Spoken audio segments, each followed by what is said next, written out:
We want international justice. We want international justice. We want international justice. வேண்டும் வேண்டும் வேண்டும் வேண்டும் வேண்டும் வேண்டும் வடக்கு கிழக்கு தமிழர் தாயகம் வடக்கு கிழக்கு தமிழர் தாயகம்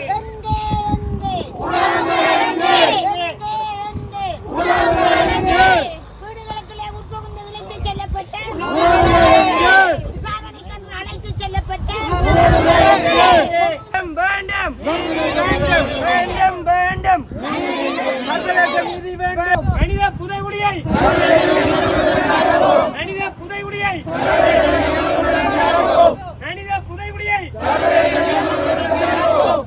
சர்வதேச சமூகத்தின் மேற்பார்வையின் கீழ் யாழ் செம்மணி சித்துப்பாத்தி மயானத்தில் மனித புதைகுழி அகழ்வு நடவடிக்கை மேற்கொள்ளப்பட வேண்டும் என வலியுறுத்தி கவன ஈர்ப்பு போராட்டம் ஒன்று முன்னெடுக்கப்பட்டது. போராட்டத்தில் ஈடுபட்டவர்கள் பதாதைகளை தாங்கியவாறு செம்மணி புதைகுழிக்கு நீதி வேண்டும், மறைக்காதே மறைக்காதே புதைகுழிகளை மறைக்காதே, எங்கே எங்கே உறவுகள் எங்கே, இனப்படுகொலைக்கு சர்வதேச விசாரணை வேண்டும் என கோஷமிட்டவாறு போராட்டத்தில் ஈடுபட்டனர். இந்த போராட்டத்தில் வடக்கு கிழக்கு வலிந்து காணாமலாக்கப்பட்டோரது உறவுகள், தமிழ் தேசிய பசுமை இயக்கத்தின் தலைவர் போ ஐங்கரநேசன், குரல் அற்றவர்களின் குரல் அமைப்பின் செயற்பாட்டாளர் மு கோமகன் மற்றும் பொதுமக்கள் என பலரும் கலந்து கொண்டனர். இனப்படுகொலை தொடர்பான பேச்சுக்கள் மீண்டும் முதன்மை இடத்துக்கு வருகின்றன. வடக்கு மாகாண சபை கொண்டு வந்த தீர்மானமும் ஐநா நிலவரங்களும் அதனை கிளறிவிட்டிருக்கின்றன.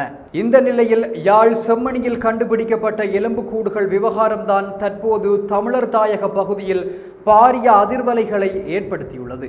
இலங்கையில் இடம்பெற்ற போர்க்குற்றங்கள் தொடர்பான ஐநாவின் விசாரணை அறிக்கை பிற்போடப்பட்டிருக்கிறது. இதனால் உண்மைகள் மறைக்கப்படுவதற்கும் பாதிக்கப்பட்டோருக்கான நீதி நியாயங்கள் முற்றாக மறுக்கப்படுவதற்கும் வாய்ப்புகள் அதிகரிக்கப்பட்டுள்ளன.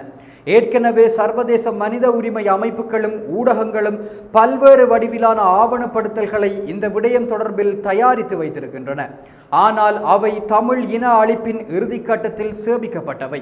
இந்த இன அழிப்புக்கு திரட்சித்தன்மை மிக்க ஒரு வரலாற்று தொடர்ச்சி இருப்பதையும், பல்வேறு காலகட்டங்களிலும் பல வடிவங்களில் இன அழிப்பு அல்லது இன சிதைப்பு மேற்கொள்ளப்பட்டது என்பதையும் அந்த தரவில் காண்பிக்க தவறிவிட்டனர். அந்த வகையில் செம்மணி சித்துப்பாத்தி இந்துமயான பகுதியில் தொடர்ந்து மேற்கொள்ளப்பட்டு வரும் அகழ்வுகளில் நாளுக்கு நாள் மீட்கப்பட்டு வரும் முழுமையான மனித எச்சங்களின் எண்ணிக்கை அதிகரித்து வருகின்றமை மக்கள் மத்தியில் பெரும் அச்ச உணர்வை ஏற்படுத்தியுள்ளது. ஓர் இன அழிப்பின் முதல் இலக்கு ஆண்கள் என்றால் அதன் இரண்டாம் இலக்கு பெண்கள்தான். 1000 ஆண்களை கொன்று வீசுவதால் எழும் அதிர்வை விட ஒரு பெண்ணை பாலியல் வன்புணர்வுக்குள்ளாக்கி படுகொலை செய்வது பேரதிர்வை ஏற்படுத்தும். இன அழிப்புக்குள்ளாகும் மக்களின் உளவியலை மோசமாக மிரட்சியடைய செய்யும். கிருஷாந்தி முதல் இசைப்பிரியா வரை அதனை அவதானித்திருக்கிறோம், அனுபவித்திருக்கிறோம். அதில் முக்கிய இனவழிப்பு ஆவணமாக யாழ்ப்பாணம் சுண்டுக்குழி மகளிர் கல்லூரி மாணவி கிருஷாந்தியின் படுகொலையும் அதற்கு பின்னரான செம்மணி புதைகுழியும் பதிவு செய்யப்படுதல் வேண்டும். செம்மணி ஓர் இனத்தின் மீது நடத்தப்பட்ட கூட்டு இனப்படுகொலையின் அடையாளம். ஆனால் அது விரைவாகவே மறக்கப்படலாயிற்று. இங்கு பிரயோகமாகும் தாமதிக்கப்படும் நீதி வழங்கலானது அநீதிக்கு சமமானதாக மாறிவிடுகின்றது. தமிழர்கள் மனங்களில் இருந்து என்றும் அகலாத படுகொலை நினைவுகளுக்குள் செம்மணியும் உள்வாங்கப்படல் வேண்டும். 600க்கும் மேற்பட்ட தமிழ் உயிர்கள் புதைக்கப்பட்ட அந்த வெளி ஒரு படுகொலையில் காட்சி படிமமாக நிறுவப்பட்டால் அது தெற்கிலிருந்தும் மேற்கிலிருந்தும் வரும் சுற்றுலாவிகளுக்கும் தமிழ் இனத்துயர் செய்தியை அறிவிக்கும். இதில் இன்னும் ஒரு விடயத்தையும் குறிப்பிட வேண்டும்.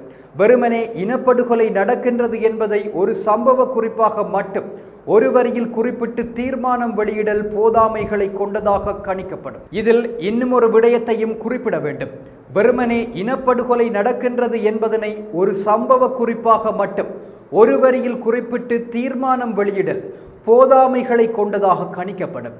இங்கு நடந்தது இனப்படுகொலைதான் என்பதை நிரூபிக்க ஆதாரபூர்வமாக சம்பவ கோர்வையாக அவற்றை தொகுத்து வெளியிட வேண்டும்.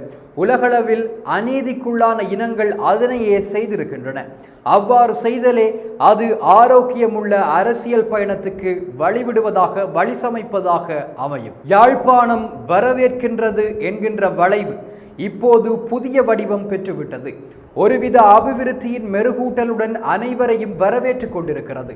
ஈழத்தமிழர் மறந்து போன வரலாற்று பக்கங்களில் முக்கிய இரு சம்பவங்களை இந்த மையம் தன்னகத்தே வைத்திருக்கின்றது. 1996ஆம் ஆண்டு செப்டம்பரில் இந்த இடத்தில் தான் கிருஷாந்தி படுகொலை செய்யப்பட்டார். 2000ஆம் ஆண்டு விடுதலை புலிகள் மேற்கொண்ட படையியல் நடவடிக்கை வன்னி பெருநிலப்பரப்பிலிருந்து இந்த வளைவு வரை விரிந்திருந்தது. இந்த இரு சம்பவங்களும் தமிழர்களால் மறக்கப்பட முடியாதவை.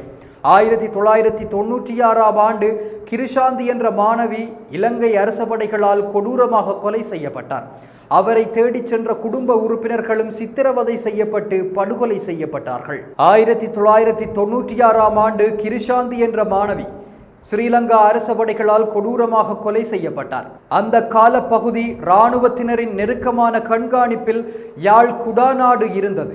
அப்படி இருக்கையில் கிருஷாந்தி படுகொலை செய்யப்பட்டு 1 மாத காலத்திற்கு படையினர் இது தொடர்பில் இரகசியமாகவே தகவல்களை வைத்திருந்தனர்.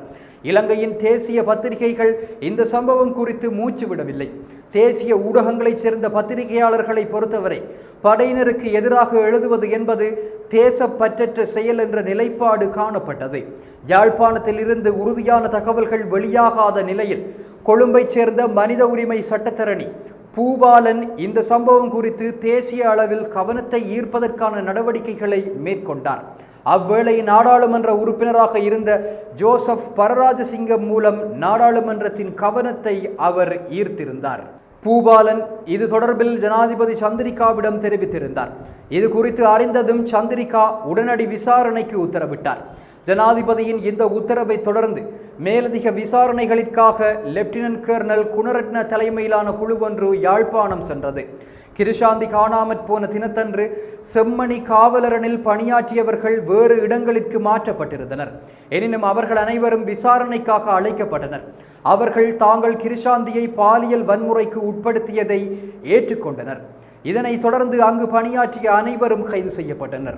திரட்டப்பட்ட ஆதாரங்களை அடிப்படையாக வைத்து சட்டமா அதிபர் 3 அடங்கிய உயர் நீதிமன்ற நீதிபதிகள் முன்னிலையில் கைது செய்யப்பட்டவர்களுக்கு எதிராக குற்றச்சாட்டுக்களை தாக்கல் செய்தார். நீதிபதிகள் நிமால் திசாநாயக்க, அன்ரு சோமவன்ச, காமினி அபயரட்ன ஆகியவர்கள் அடங்கிய ட்ரையல் அட்பார் விசாரணையின் போது குற்றம் சாட்டப்பட்ட அனைவரையும் கூட்டு பாலியல் துன்புறுத்தலில் ஈடுபட்டிருந்தமை தெரிய வந்தது.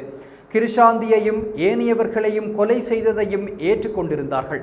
அவர்கள் வழங்கிய தகவல்களின் அடிப்படையில் கிருஷாந்தி காணாமல் போய் 45 நாட்களுக்கு பின்னர் உள்ளூர் நீதவான் ஒருவர் முன்னிலையில் செம்மணி புதைகுழியிலிருந்து உடல்கள் மீட்கப்பட்டன. இனப்படுகொலையை ஒத்த இந்த வகை பலியெடுப்பு யாழ்ப்பாணத்தில் நடந்து முடிந்தது. அதன் விளைவே செம்மணி மனித புதைகுழி. புதைகுழிகள் அடையாளம் காட்டப்பட்ட பின்னரும் அப்போதிருந்த இலங்கை அரசு பெரும் கால நீடிப்பை திட்டமிட்டு உருவாக்கியிருந்தது. உள்நாட்டு அரசியல் கட்சிகளும் பாதிக்கப்பட்ட மக்களும் மனித உரிமை அமைப்புகளும் சர்வதேச மன்னிப்பு சபையும் முன்வைத்த கோரிக்கைகளுக்கும் போராட்டங்களுக்கும் நீண்ட காலமாக அரசு பதிலளிக்கவில்லை. விசாரணை, நீதிமன்ற தீர்ப்பு, குற்றவாளிகளின் உடல்நிலை பாதிப்பு, சரியான நிபுணர்கள் இன்மை, தோண்டுவதற்குரிய காலநிலை இன்னும் வரவில்லை என பல்வேறு காரணங்கள் முன்வைக்கப்பட்டன. ஆயினும் சர்வதேச மன்னிப்பு சபையும் பிற ஐரோப்பிய அமெரிக்க நாடுகளும் பிரயோகித்த அழுத்தத்திற்கு இலங்கை அடிபணிந்தது. இந்த கூட்டு அழுத்தங்களின் விளைவாக 1999ஆம் ஆண்டு ஜூன் மாதம் 10ஆம் திகதி செம்மணி மனித புதைகுழிகளை தோண்டும் பணி ஆரம்பமாகியது. அமெரிக்க நிபுணர்கள், சர்வதேச மன்னிப்பு சபை, ஏசியா பவுண்டேஷன் அதிகாரிகள், துறை சார்ந்த பேராசிரியர்கள், பொதுமக்கள், உள்ளூர் அதிகாரிகள், அமைப்புகள், சர்வதேச ஊடகங்கள் கவனிப்பில் முன்னிலை வகித்தன. நாட்டில் இனப்படுகொலை என்ற ஒன்று நடைபெறவில்லை என ஆரம்பத்திலிருந்து தற்போது வரை வந்த அரசாங்கங்கள் தெரிவிப்பதோடு சர்வதேச விசாரணைகளையும் புறந்தள்ளி வருகின்றனர். தற்போது மண்டையோடு உள்ளிட்ட உடலங்களின் பாகங்கள் கண்டுபிடிக்கப்பட்டுள்ளமையினால் மக்கள் இது தொடர்பில் முழுமையாக சரியான விசாரணை நடத்தப்பட வேண்டும் என கோரிக்கை விடுத்து வருகின்றனர். இது குறித்தும் தற்போதைய அரசாங்கத்தின் அரசியல் குறித்தும், தமிழ் மக்கள் விவகாரத்தில் அரசின் நிலைப்பாடு குறித்தும், தமிழ் மக்களின் அரசியல் எதிர்காலம் தொடர்பிலும் நீதியான விசாரணை எப்போது கிடைக்கும் என மக்கள் ஆதங்கத்துடன் காத்திருக்கின்றார்கள். இது போன்ற செய்திகளை தெரிந்து கொள்ள சமூகம் நியூஸ் சேனலை சப்ஸ்கிரைப் செய்து அருகில் உள்ள பெல் பட்டனை கிளிக் செய்யுங்கள். மேலும் இது போன்ற செய்திகளை உடனுக்குடன் தெரிந்து கொள்ள சமூகமீடியா.com என்ற இணையதளத்தின் வாயிலாகவும் எங்களுடன் இணைந்திருங்கள்.